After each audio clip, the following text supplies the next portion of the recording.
Kondisi pukul 20:44 menit. Tambah menjadi-jadi. Gelombang 7 terlihat berdamping-dampingan.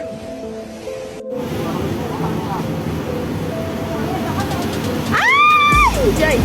Umi. Astagfirullah. Oh, badak. Umi. La ilaha illallah, la ilaha illallah, la ilaha illallah, la ilaha illallah. Stopkeun kemai daun naon ieu?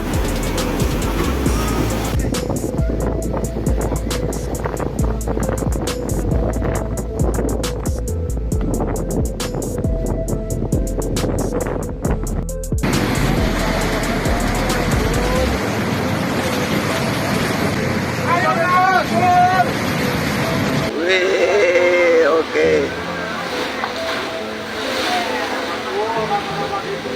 Big whip.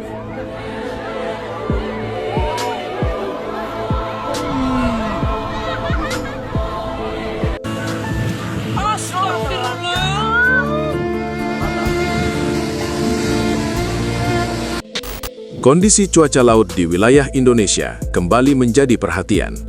Dalam beberapa hari terakhir, gelombang tinggi dilaporkan terjadi di perairan selatan Pulau Jawa hingga ke wilayah utara atau Laut Jawa.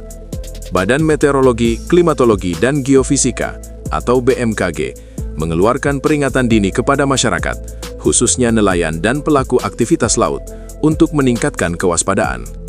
Berdasarkan peringatan resmi BMKG, kondisi gelombang tinggi ini diperkirakan berlangsung dalam periode 23 hingga 29 April 2026. Dalam rentang waktu tersebut, potensi peningkatan gelombang bisa terjadi sewaktu-waktu, terutama saat angin kencang dan cuaca ekstrim melanda.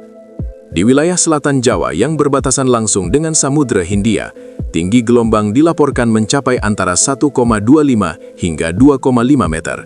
Bahkan dalam kondisi tertentu, gelombang bisa meningkat hingga 4 meter. Kondisi ini tergolong berbahaya, terutama bagi perahu nelayan kecil dan aktivitas wisata pantai. Sejumlah wilayah yang terdampak meliputi perairan selatan Jawa Barat, Jawa Tengah, Daerah Istimewa Yogyakarta, hingga Jawa Timur. Gelombang tinggi ini tidak hanya mengancam aktivitas pelayaran, tetapi juga menimbulkan kekhawatiran bagi wisatawan yang berada di kawasan pantai selatan. Oke.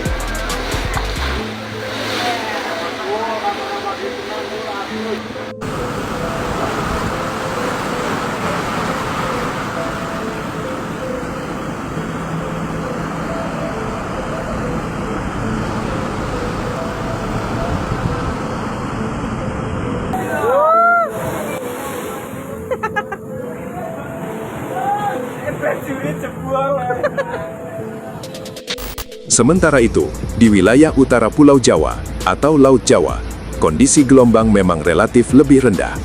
Namun demikian, BMKG tetap mengingatkan adanya potensi gelombang sedang yang dapat meningkat sewaktu-waktu. Hal ini disebabkan oleh perubahan cuaca yang cukup cepat, termasuk munculnya awan gelap jenis cumulonimbus yang dapat memicu angin kencang dan gelombang tinggi secara tiba-tiba. Menurut analisis BMKG, kondisi ini dipicu oleh pola angin yang berbeda antara wilayah utara dan selatan Indonesia. Di bagian utara, angin umumnya bertiup dari arah barat laut hingga timur laut, sementara di bagian selatan bertiup dari timur laut hingga tenggara dengan kecepatan yang cukup tinggi. Perbedaan pola angin inilah yang memperkuat pembentukan gelombang, terutama di Samudra Hindia. Dampaknya mulai dirasakan oleh para nelayan. Banyak di antara mereka yang memilih untuk tidak melaut demi keselamatan. Selain itu, aktivitas wisata di sejumlah pantai selatan juga dilaporkan menurun, seiring meningkatnya kekhawatiran terhadap ombak besar yang datang secara tiba-tiba. BMKG pun mengeluarkan imbauan tegas, perahu nelayan disarankan tidak beroperasi saat gelombang melebihi 1,25 meter. Sementara itu, kapal feri dan kapal besar juga diminta untuk lebih berhati-hati jika gelombang mencapai 2,5 meter atau lebih.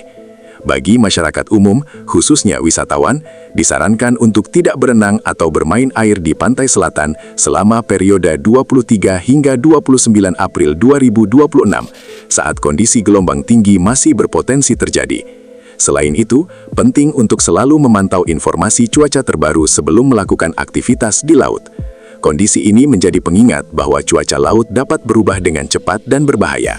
Oleh karena itu, kewaspadaan dan kesiapan menjadi kunci utama untuk menghindari resiko yang tidak diinginkan.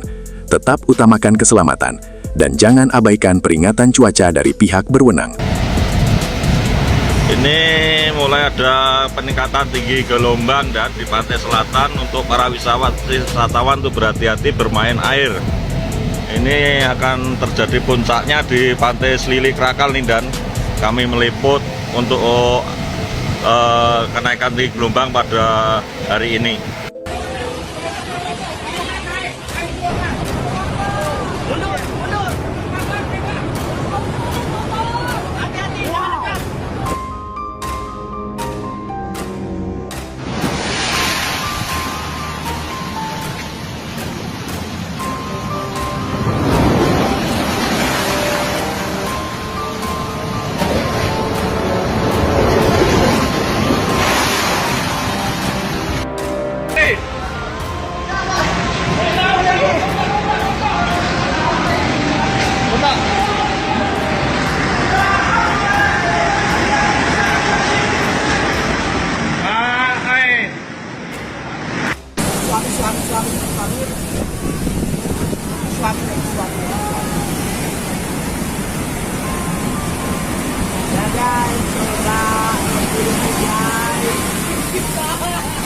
Soal, woi, Dian banyune ya.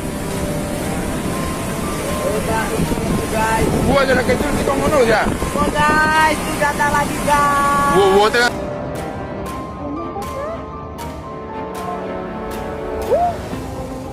Ya Allah.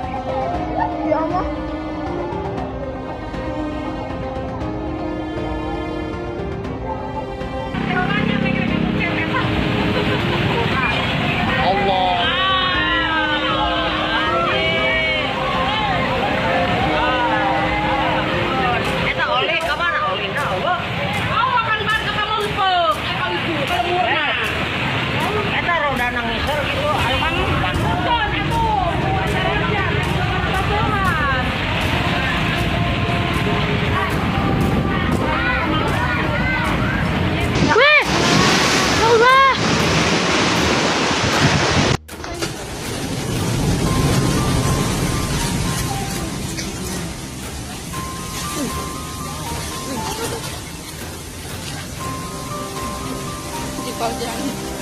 Pak, kini.